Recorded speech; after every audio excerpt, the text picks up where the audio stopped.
Thank you for joining us. Another episode of Classic Conversations. I'm your host, Chris Inman with Classic Strategic Media, and today I have Dr. Beth Thomas of Cleveland State University. How are you doing? Good. Thanks for having me today. Good. So today we're going to go over the top 10 mistakes companies make on social media.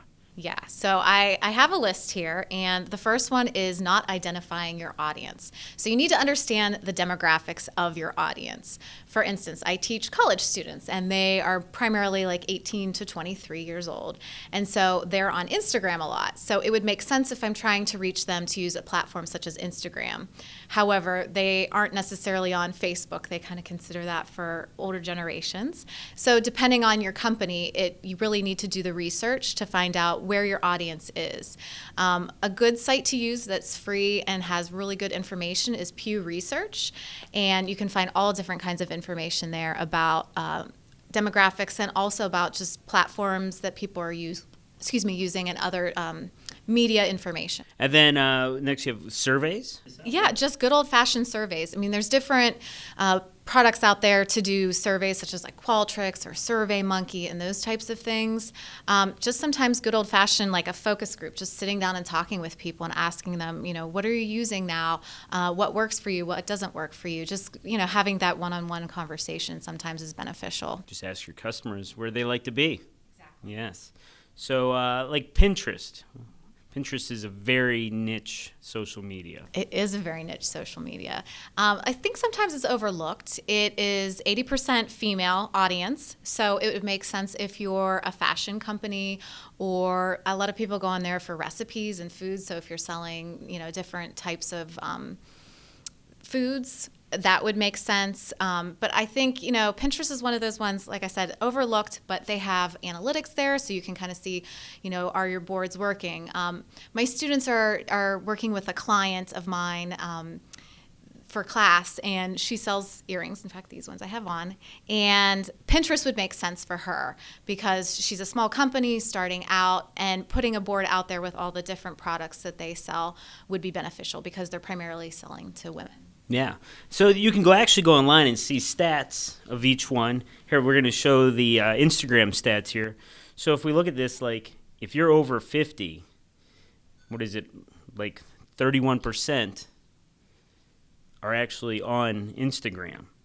It's very, like, what is it? We got 13 to 29, maybe 65% or so. So that's so if you're trying to get to that middle America, or the people have the money, Instagram might not be your means. It just depends. I mean, I have students in that demographic that they like to shop and they like fashion. So it just depends. If $500 jeans, maybe not, but something under $50. The Gaps of the world. That might make sense. That might make sense for them. And you know what? Too, with Instagram, if you have so many followers, I think it's like 10,000. Don't quote me, but they have a feature where you can swipe up and then you can purchase those. So if you see them on an ad or something like that, like they have that all built in. And so I think a lot of these platforms are moving towards that way, kind of like really quickly grabbing the consumer and saying, oh, you're interested in our product, just swipe up and you can easily add it to the cart and buy, and it's just really fast. Oh, so wow. We are moving in that direction. It's very convenient. Mm-hmm. All right. So let's move on to number 2. So not creating a social media strategy. So if you're working in a communications team, I think it's important, if you have different people in different roles, it's important for everybody to work together, because the person doing advertising needs to know what the social media person is doing, and so they want to have kind of a plan in place. We do that in classes that I teach at Cleveland State. So we come up with like, what is our overarching goal, and then we come up with a strategy and tactics, like how are we going to go about doing this?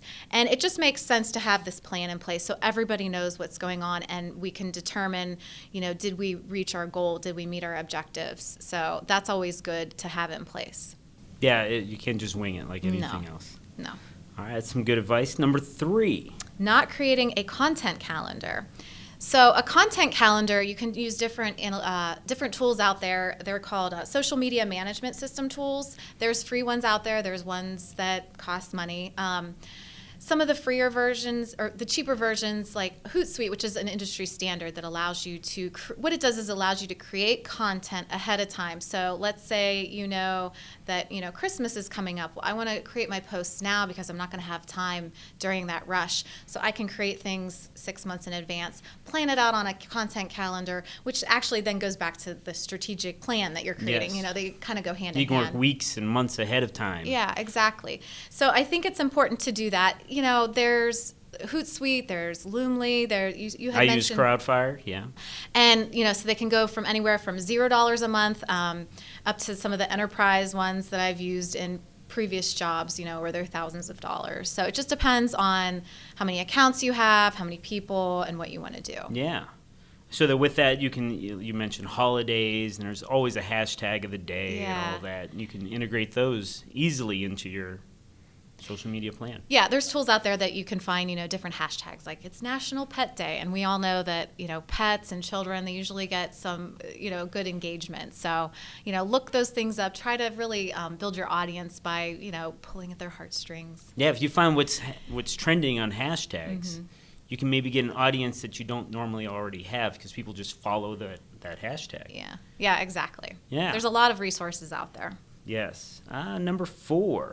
Not responding to negative comments. So large companies get this all the time. If you're a small company, you're probably not going to get it as much. But I think it's important. You don't want to ignore those comments. You don't want to delete them because then makes you kind of look like, oh, are they guilty? People that follow you are kind of curious as what's going on. So my suggestion is you respond to them publicly and saying, I'm sorry you feel that way. I'm going to respond to you through a private message and we'll handle this matter. And so then the public then can see, oh, they're handling this issue. They've responded, that's good customer service, right? Yes. And then behind the scenes, then they will direct message them or private message them and take care of, whatever issue that has happened. So that kind of takes us back to your number 2 with the tactics and such, because you probably should have a plan, an effect. Yeah. So when it happens, you're not spending a day emailing amongst the company here. What do you think we should say? What should we do? You should already have a canned response that you want to. Yeah, and that leads into number 5, not creating a social media policy. So part of having a social media policy. So you have a team of communications people, and it's important that they understand, like, when a crisis happens, something happened at the company, what is the response that we're going to do or say? So that's all part of that policy. It's important, what do your employees do during a crisis? How should they handle negative comments? And then they should also know what not to post, because most people have personal accounts and they might feel very comfortable posting about everything and anything, but for company accounts, they need to understand the fine line, what is appropriate and what's not appropriate. Yes, you should probably stay away from those sins, religion, politics. Yeah, anything controversial. Yes, and there's no need for controversy with the company. Especially if you're a nonprofit or something that is trying to remain neutral. Yes, it's good to stay neutral in those type of things. Yeah. So that moves us into number 6. Not engaging and interacting with users. So you can create an account and have a couple posts here and there, but if you're not really engaging your audience, why should they follow you? They're just going to be like, this isn't worth it, so I'll just leave. So you really you don't need to be on it constantly, but I think it's important to engage them and ask them questions and respond when they do have questions. Yes. Offer suggestions to them. Maybe you can help them in some other way, a question they might have. It also brings up you have a corporate account. You don't have to constantly be selling your products. Right. No one wants to constantly be sold a hard sale all day on social media. They're going to stop following you. Yeah. No, you can you do this with your LinkedIn account. You share information that would be beneficial to your customers, but not necessarily translates into money for you, but it's just something that you feel that would help benefit your customers. I'm a resource of information. Yeah. Yes. Yeah, and those are important. That's important to share with your customers. Yes. And your audience. Exactly. Moves us number 7. Yeah. So not diversifying your posts. So I think that kind of lends itself. You want a variety of different kinds of posts. Video is a great way to engage people. You might have some video statistics. I don't know if you want to share anything. But Yeah, there's tons of them out there. yeah. Put me on the spot. But, video is ever growing. If you go, out even to, I was just at a restaurant and I look over and I see this a lot in the cafe, on campus. People are sitting and just watching video all day long, yes. right? So video is really important. Blog posts. So blogs kind of have this ebb and flow. They're very popular, and then I feel like they kind of lost their ground. Yes. And now they're kind of making a resurgence. And blog posts are good for a variety of reasons. Like some people want to, read more information, sit down and really focus. Yes. And it also helps with your search engine optimization. So when you're writing blog posts on your website and then sharing them to Facebook, let's say. Yes. When people are seeing it on Facebook, it then drives them to your website, Brings so them they back to can. your site, Yeah, yes. so it's important to have that back and forth Yes. there, and it also helps with, like I said, SEO. With Google. Yeah, because and it things keeps when you're on someone's website so long, it helps with their SEO. That's Yeah. why videos and blogs are great, because it gives them something to read for a moment or watch a video, and it helps your SEO. Yeah. Yeah. Absolutely. Here's a little tidbit of secret information. Okay. So if you make a video, such as we are, you can get them transcribed for you with a few services, instantly turn it into a blog. Now you have two options with one. Ooh. Yeah. I'm gonna have to talk to you about that. Yes.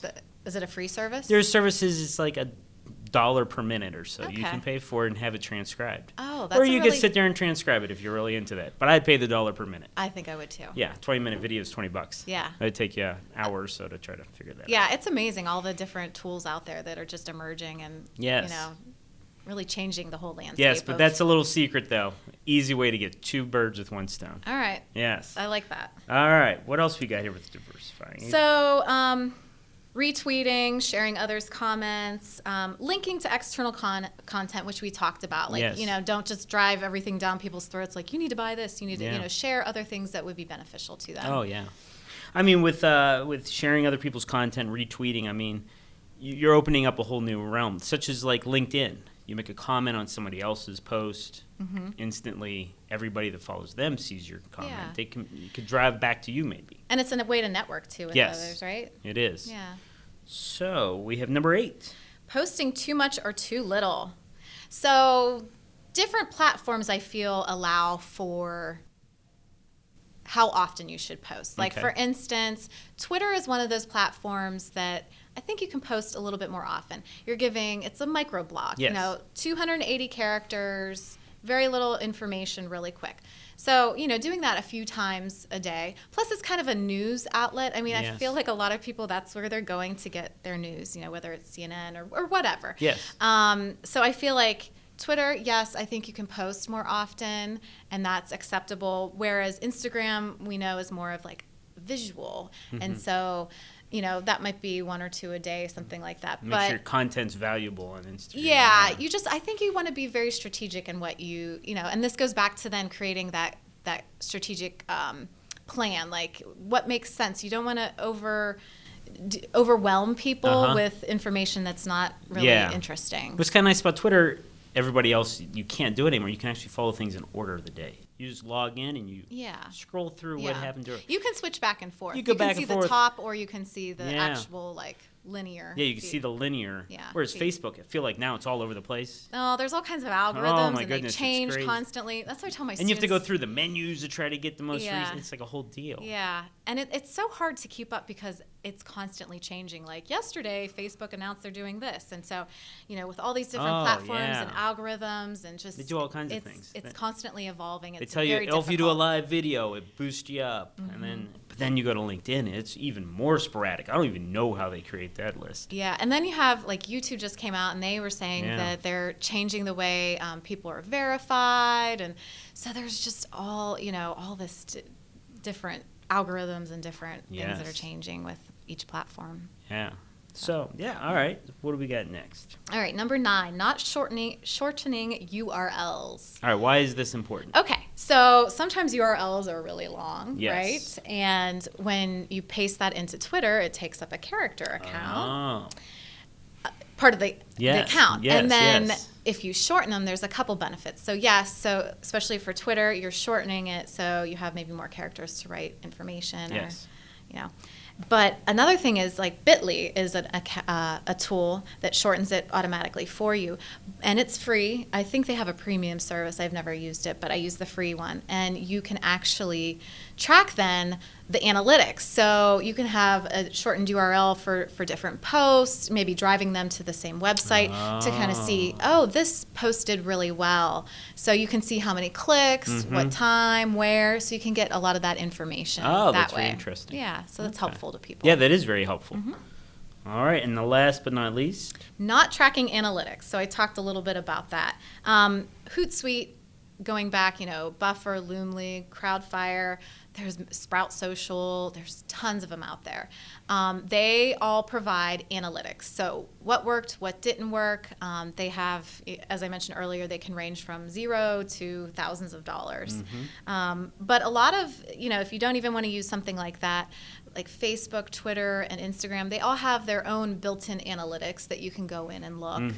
It's just that like Hootsuite would allow you to just go to one spot to see all of your accounts, right? So you're not having to go in between all of them. Yeah. So I think that's important. And that's it's a newer thing in our, in the Web 2.0 world. Yes. That we need to start looking at more and more. And it's different and it's changed, whereas when you would put like an ad in a newspaper, it was kind of hard to track. Like you would look at the circulation and things like that, but with this you can actually see like who's clicking and where they're from. You can really get a lot of information. There's some crazy analytics out there. I mean, there's ways you can record each one of your viewers on your website to see what they were doing. Yeah, and it's just going to get more intense and more advanced as time goes on. Well, this was a great list. I hope we helped you out and have some ideas of things you should change. But ultimately, you have to be on social media to promote, right? You do. You're missing out. Yes. I mean, if you're not on social media in some way, you're really missing out on a very easy, free platform to promote your brand. Yeah.